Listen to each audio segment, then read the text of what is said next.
We have the first true stunner. Living out the dream. It's just the beginning. Let's go!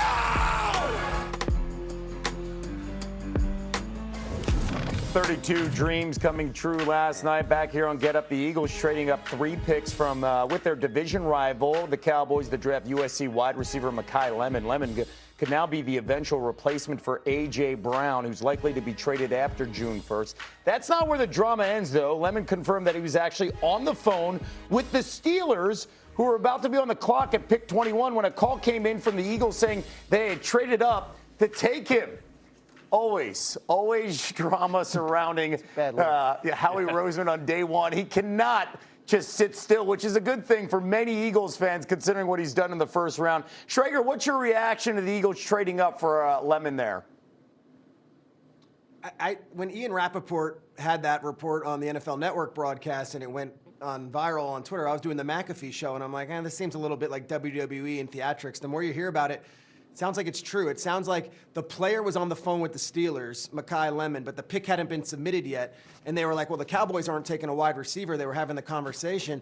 And based on Ian's reporting, Howie Roseman found that out and then found a way to quickly finagle 2 fourth-round picks and a move up and then got ahead of the Steelers. And while the player was on the phone with the Steelers and Omar Khan, the GM, was talking to the player, the Eagles swooped in before him and took the player, and he was surprised, and his agent was surprised, and oh my God, I'm a Philadelphia Eagle. What? I thought I was going to the Pittsburgh Steelers.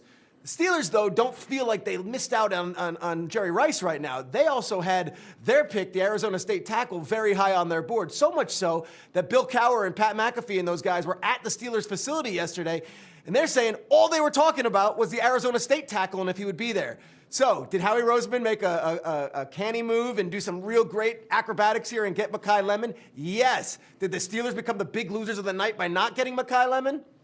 I don't think so, but this is one we'll be watching for many years, which player ends up having the better NFL career. And by the way, we're going to talk about the Steelers in a moment. And some backstory here. Howie Roseman's done this before. A few years back, they were sitting at 12. 5 years ago. And then the Cowboys are sitting at 10. Devontae Smith's there. The Giants are picking at 11. The Eagles move up, right, at 10. What's your reaction to what you heard and the idea that the Eagles decide to go wide receiver here and not offensive line? First of all, like when we talk about who had the best night, I don't know how any of these guys are going to play, and no matter how good a scout or evaluator you are, neither do you. So when we talk about who had the best night, who managed the round the best? Who maximized their resources the best? That's Howie Roseman knowing the board, figuring out if I need to go get this, I need to get ahead of Pittsburgh because my intel says they're going to take him. That's the kind of stuff when we talk about who drafts well.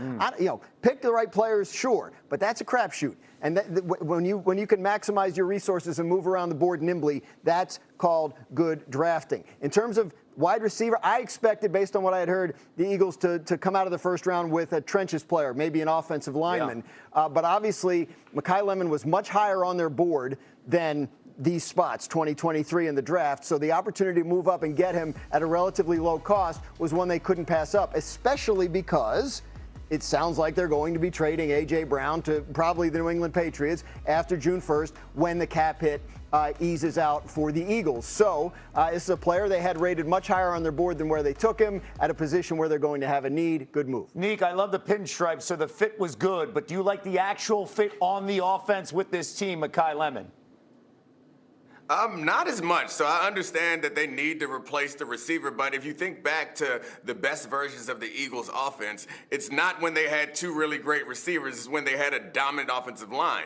They had those really good receivers last year, and offensive line wasn't as good as we'd grown accustomed to seeing there in Philadelphia, and the offense struggled. I think the difference between this team, the team they had last year, and the one they had the year before was that O-line play. So I anticipated that they were going to make a choice to try to bolster that offensive line, and especially since they're losing Jeff Stoutland, their future Hall of Fame, maybe offensive line coach. So I was surprised by the Lemon selection, but I think it does really hammer home the point that A.J. Brown is on his way out. Yeah, Neek, I think you're absolutely right. This offense is usually at its best when they're physical, can run the football up front. A lot's been talked about what Jalen Hurts hasn't been able to do, and the difference of what he's going to need to be able to do under Sean Mannion in this Shanahan-McVay type offense.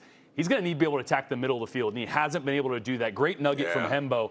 38.4% of his pass attempts between the numbers the last 2 years is by far the lowest in the NFL. The next qualified guy was 44%. The NFL average is 50%. This offense attacks the middle of the field. So getting a guy like Makai Lemon, who is a dog, and the mentality is there. He's willing to get in there and block when you need to, do the dirty work, but also a playmaker with the ball in his hands and after the catch in the middle of the field is exactly what Jalen Hurts hasn't been able to do, he's going to need to do, and exactly what Sean Mannion's going to ask him to do as this offense starts to really change under new leadership. Litnikoff winner, to your point here, great hands at 5'11", and the comp that you see a lot, Amon-Ra St. Brown. What does Amon-Ra St. Brown do? Middle of the field, 10 to 12 yards down the field. It changes the way this offense is, specifically that we've seen with Jalen Hurts in the past. All right, I mentioned Lemon and the drama, of course, because Pittsburgh was sitting right there. What does Pittsburgh do now with Lemon gone? Well, they go with the offensive tackle, and Schrager brought his name up because it is a stud from Arizona State. That is Max Hihanachor. Earlier this week, it was reported that current Steelers offensive tackle Broderick Jones is facing a setback in his recovery from a neck injury. Steelers looking to bolster their offense with the Sun Devil here. So what are your thoughts here on the Steelers deciding to go offensive line, specifically with a lot of other needs, maybe at quarterback and maybe trying to find another wide receiver? Deciding to, or kind of being forced to, based on what the Eagles did. I actually think this ends up being the best case scenario for the Steelers, right? Because all indications from Cam Hayward talking to the press to the decisions that they're making about not going after a quarterback, all indications would say that Aaron's going to be back. I know nothing. Nobody else does either. But that just feels like it's going to happen. You got a 42-year-old quarterback. You need offensive linemen, especially with Broderick Jones, his injury status being up in the air. This is a talented, high-ceiling type of tackle. Can he develop quick enough to make an impact this year will be the question, because they need him. Schrager, get the final word on this. Well, yeah, look, he didn't play football until a couple years ago. Didn't get to the States till he was 13. This is a project, but the upside is insane. And again, we could talk about who they took over who, the position and the player. Again, Bill Cowher was at the facility talking to Mike McCarthy and Omar Khan and said that they spent the entire day raving about this player, not, oh, if Blake Miller's there, we're going to take him, or if Caleb Lemu falls to us, we can get him. It was one guy. It was this kid out of ASU. So all the Makai Lemon stuff, that's real. And yet, if they find a future left tackle that's going to be protecting their quarterback, whoever it may be, for the next decade, I don't think we're going to look back on this and say what a disaster tonight was. Deke, jump in real quick. Yeah, Hihanachor has a high ceiling, so I like him as a selection. But I do think that because Aaron Rodgers wants to get rid of the ball so quickly, someone like Makai Lemon, a receiver that you can get the ball to really quickly in a short area and can make a big play out of it, would have been probably more impactful immediately. I think Hihanachor is a better long-term option for this team as they prepare to transition to another quarterback at some point. But, I mean, anytime you can improve the O-line, I feel like that's a position that no one ever criticizes. You draft a tackle, we're all going to clap for you and say you're smart.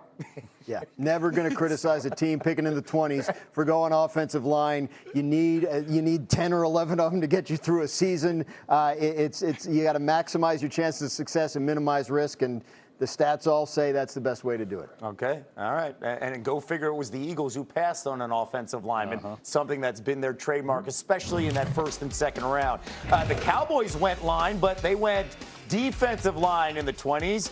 Did they do enough last night to shift the balance of power in the NFC East? And is another